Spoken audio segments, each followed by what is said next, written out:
Dr. Kenneth Graf was born on February 3, 1944, in Lancaster, Pennsylvania. As a young child, Graf grew up on a farm in Lancaster County. During the year of 1946, his family moved into a development located in Highland Park, Camp Hill, Pennsylvania.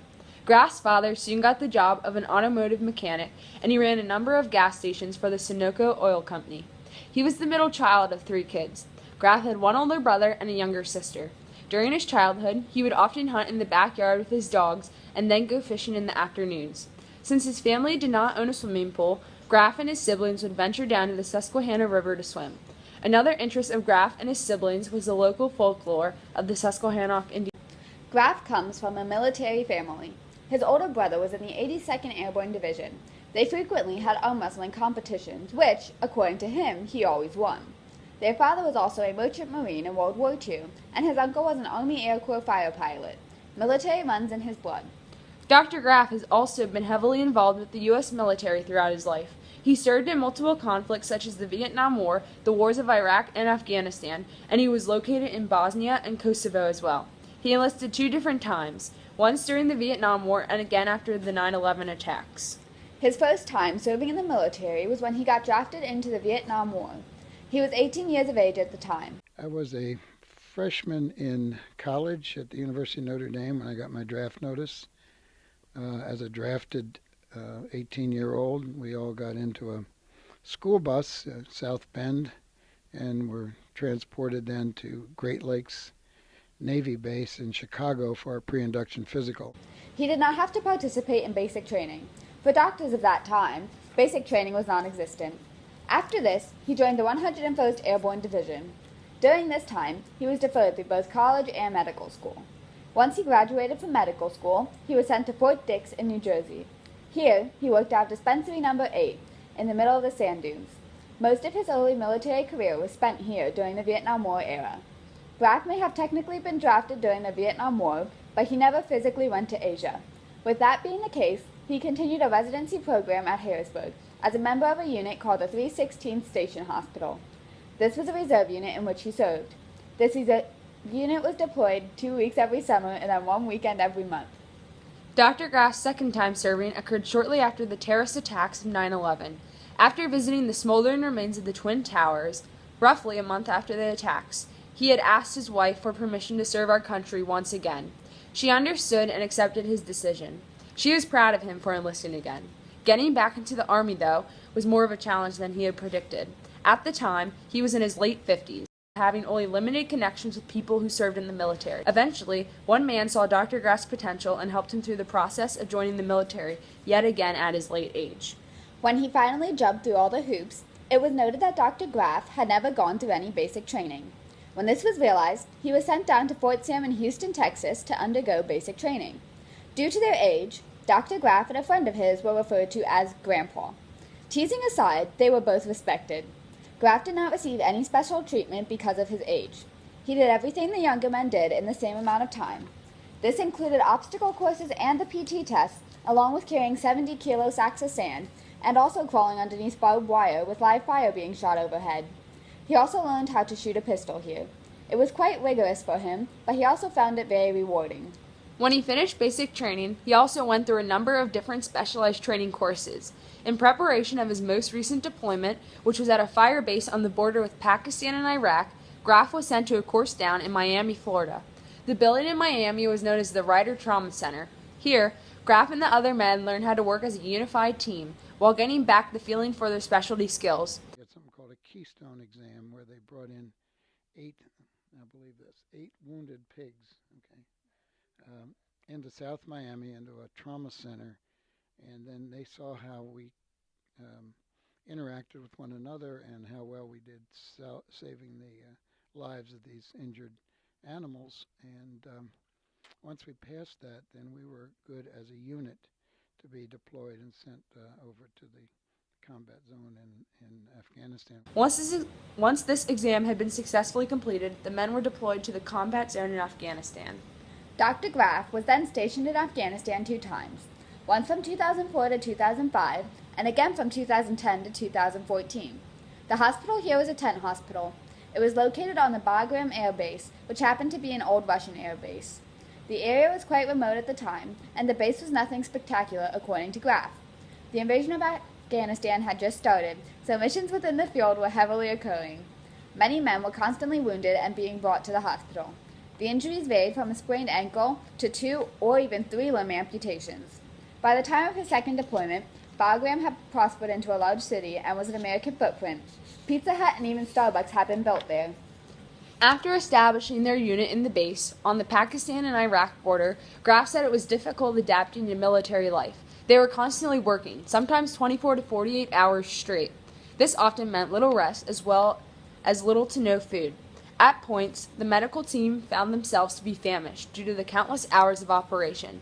When they did have time in between injury events, they tried to relax and talk with one another while getting a fulfilling meal. Graf's first tour was shifted to a place called Kosovo, which was in the Balkans. He arrived at Kosovo after going through Fort Benning, which was located in Georgia. This also happened to be his mobilization site before being stationed. Within this huge base was the Ranger School and also the Airborne School. This training helped him greatly with the conflict he was involved in. Graf described Kosovo to have no trees whatsoever. This was because they were either already cut down or blown apart during the brutal warfare. People used the remaining wood as firewood. The atmosphere was cold upon Graf's arrival. The Serbians were brutal to the Muslims. It became a problem with small bands of rogues, he called them, injuring or actually killing people of other faiths or nationalities. In Kosovo, Dr. Graf was also directly involved in the St. Patrick's Day massacre.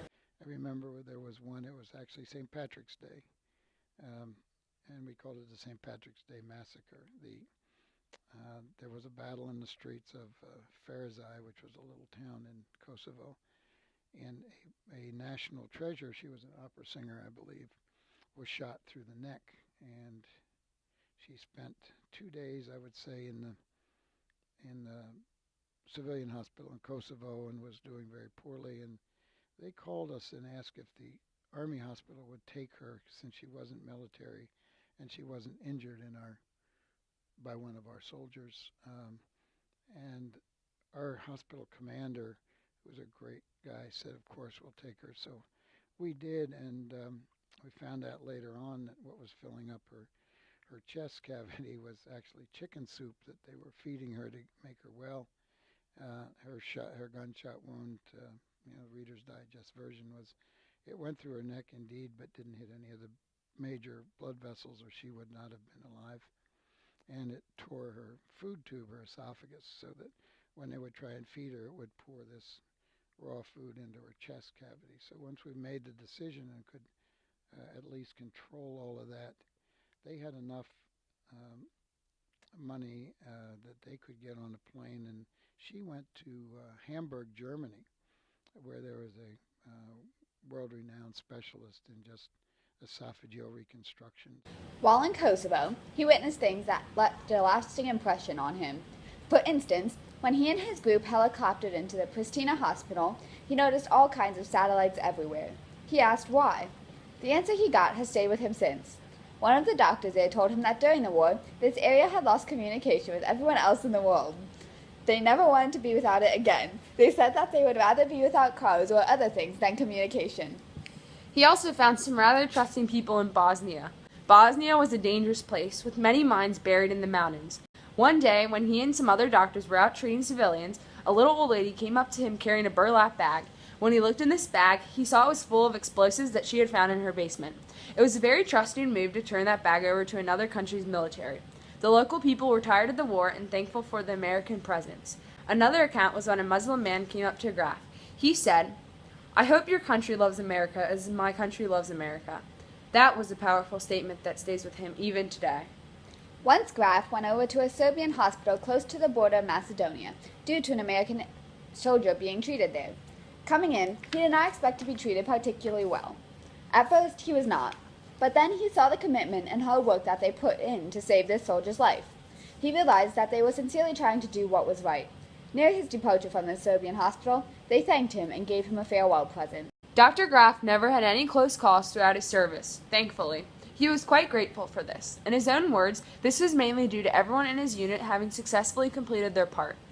Once, a young civilian was coming in, and on the ambulance they saw she had explosives on her belt. Since someone saw this, she was stripped of the explosives and brought safely into the hospital. Another time, they were given the intelligence that sometime in the future an ambulance would eventually come in loaded with explosives. A month or two after receiving this information, that coincidentally happened. Luckily, though, they knew what the situation was and turned the ambulance around. This was a good idea because when the explosives did go off, at a further distance, they left an enormous hole in the ground. So even though some troubling experiences occurred, there fortunately was never a close call within their base. When Dr. Graf returned to the States, it was like anything you would expect. A huge poster and smiling family members awaited him at the airport. While he was away, his wife had her own agenda. According to Graf, you cannot just come home and say that you are taking over again. Upon his return, he realized just how fortunate we are to live in a country where freedom reigns. We have so many choices in America that many other countries do not. Looking back and reflecting upon his service, Dr. Graf would not want to change a thing. Every minute was worth it, helping the courageous men who served and are serving our country. Right now, he would not re-enlist, but is in the reserves. Currently, he is working at the Veterans Hospital in Lebanon, Pennsylvania. He enjoys listening and talking to the veterans about their stories and military experiences. This will be his final year working as a surgeon. He then intends to retire. Colonel Graf, we thank you for your service.